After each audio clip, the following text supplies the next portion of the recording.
시작부터 월드 챔피언십의 존재 자체로 여태까지 있었던 우승, 챔피언 리그, 4,000왕, 챔피언으로 이어지는 리그전을 부정해버리고 시작했다. 때문에 지우의 20년이 넘는 일대기가 무의미한 뻘짓이 되어버린 상황이 됐다. 하지만 이 경우는 포켓몬 세계의 거대 자본을 등에 업은 프로모션이 생기며 각 지방의 챔피언들을 밑바닥부터 경쟁시켰다 하면 충분히 이해가 가긴 한다. 올림픽 복싱 챔피언 선수들이 프로복싱으로 간다고 해서 챔피언 직위를 가지고 가는 것이 아닌 것처럼 거대 자본이 특수한 시스템을 도입해 포켓몬 월드 챔피언십을 열었고 각 지방 챔피언들은 챔피언 특혜를 받지 않고 다른 여러 참가자들과 같이 경쟁했다고 이해하면 된다. 특히 BW까지만 해도 자기 포켓몬의 통제도 잘 못하고 상성도 헷갈려하던 신참 트레이너였던 아이리스가 그새 뜬금없이 하나지방 챔피언이 돼버린 것은 누가 봐도 게임 팬서비스만 신경쓰고 애니메이션 설정은 무시한 명백한 설정 붕괴다. 캐릭터 간의 밸런스 붕괴 문제도 매우 심각하다. 본래 4,000왕과 챔피언은 지우, 일행의 손이 아직 닿지 않는 수준의 강력한 트레이너로 묘사되었으며 전작인 SM까지는 각 세대별로 챔피언이라던가 에이스 간의 위협을 명확하게 구분하지 않는 방향으로 항상 전작 예우를 해왔다. 하지만 W에서는 그런 것이 없다. 처음부터 단대리 최강 선언을 하는 동시에 다른 모든 챔피언들의 위상이 떨어져 버렸고 지우가 이를 목표로 설정하고 올라가는 과정에서 별다른 스토리도 없이 그냥 처음 잡은 포켓몬들로 불도저 마냥 밀어버리니 수많은 시련을 겪고 성장을 해오며 시청자들의 감동을 주었던 역대 에이스 라인들이 모두 초라하게 보이게 되었다. 요약하자면 전설의 포켓몬의 위상 추락과 마찬가지로 전작까지 등장한 강력한 트레이너들의 위상 추락으로 이와 싸워온 전작 포켓몬들마저 간접적으로 평가가 떨어질 수밖에 없는 문제가 생겼고 반면 빠르게 육성된 본작 포켓몬들이 챔피언급 트레이너들을 쓰러뜨릴 후보가 되면서 평가 올려치기를 받는 상황이 명백하게 설정 붕괴로 보이게 된 것이다.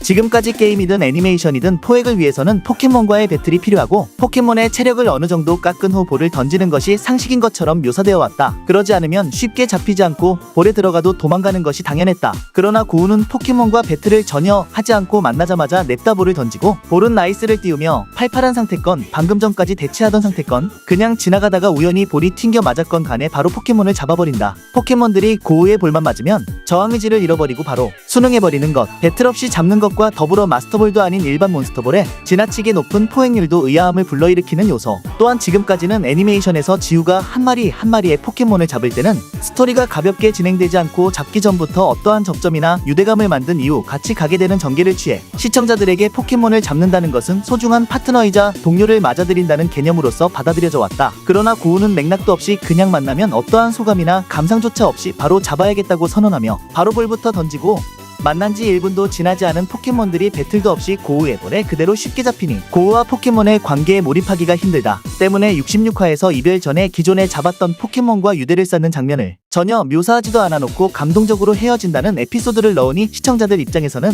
과거 지우와 포켓몬들의 이별을 보며 느꼈던 기분이 전혀 들지 않는 것이다. 또한 지우와 유대감을 쌓은 포켓몬이라도 지우를 인정하지 않고 엇나가고 말을 듣지 않는 포켓몬들이 있었는데 그처럼 포켓몬들도 저마다의 성향이 있고 잡히긴 했어도 트레이너에게 반항하는 경우가 묘사되곤 한다. 그러나 고우는 일말의 유대감도 없이 포켓몬을 잡았고 잡은 후에도 그다지 교류하지 않음에도 불구하고 포켓몬들은 고우를 매우 잘 따른다. 정리하자면 지금까지 게이머나 애니 시청자들에게 상식으로 받아들여져 왔던 포획 시 배틀로 체력을 깎을 것, 포획은 그냥 밀렵이 아닌 파트너를 받아들이는 과정이라는 기본적인 전제를 무시한 부분이 감상하는 시청자들에게 위화감을 불러일으키는 것이다. 사실상 포켓몬 지오의 시스템을 차용한 것인데 두 게임 모두에서 조차 던진다고 다 잡히거나 그러지 않고 능력치가 높거나 전설인 경우는 더 안 잡힌다. 이외에도 전설의 포켓몬 포획 문제 등도 이러한 기존 설정, 부정의 예시에 해당한다.